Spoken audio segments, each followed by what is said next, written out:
እቺን ግለሰብ የምታቋት ይሄን ቪዲዮ እንዳታሳልፉት አንድ ቪዲዮ ልጋብዛችሁ እስከ መጨረሻው ግን ኮፒ ሊንክ ሼር ፖስት ያደርጋችሁ ተከታተሉኝ 666 ነው መሆነው ፈጣሪ ካልፈረደልኝ ልጆቼን እንደዚህ ተናግረው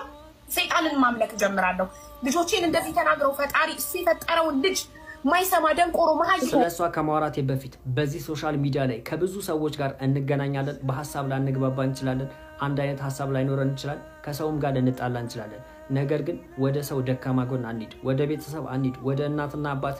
አንሂድ ወደ ልጆች አንሂድ ምክንያቱም የተገናኘነው ከነዛ ሰዎች ጋር አይደለም ከማንኛውም ሰው ጋር ስንገናኝ ጉዳዩን ከዛ ሰው ጋር መጨረስ አለብን እሷ ደግሞ ልጆቿን ስለሰደቡባት አላህን ክዳ የሸይጣን አምላክ ይሆናለው እያለች ነው ሱብሃንአላህ እውነት ለመናገር ልጆቿን ከሷ በላይ የሰደባለ እንዴ ከዚህ በፊት ሙስሊም ሆነው የተወለዱ ሙስሊም ሆነው የተፈጠሩ ልጆቿን ክርስትና አስነሳው ብላ በአደባባይ በኩራት ስታወራ ነበር ከዚህ በላይ ለነሱ ስድብ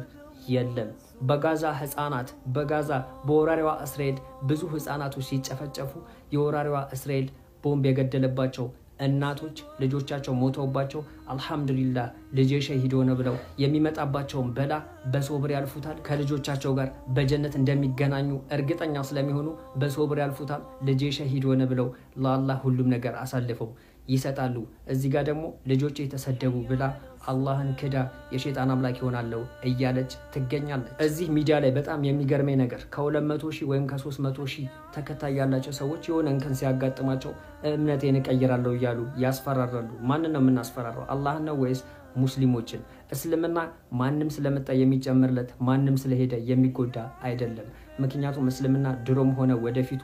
የሰው ችግር የለበትም የሰው ቁጥር ችግር ኖሮበት አያውቅም ወደፊቱ አይኖርም ስለዚህ ሁላችንም ልንገነዘብ የሚገባው ምንም አይነት እንከን ሲያጋጥመን ምንም አይነት ችግር ሲያጋጥመን ይበልጥ ወደ አላህ የምንቃረብበት ካላህ ጋር የምንታረቅበት አጋጣሚ እንጂ አላህን ክደን ወደ ሌላ የምንሄድበት ከመስመር የምንወጣበት ከመንገድ የምንወጣበት አይደለምና ሁላችንም ቢሆን ልናስተውል ይገባል ሁላችንም መጨረሻችንን አላህ ያሳምረው ሙስሊም ሆነን ተወልደን ሙስሊም ሆነን የምንሞት አላህ ያደርገን እቺታችንም ጭንቀት ላይ ከሆነች አላህ ከጭንቀቷ ይገላግላትና ወደ ቀልባችን ይመልሰን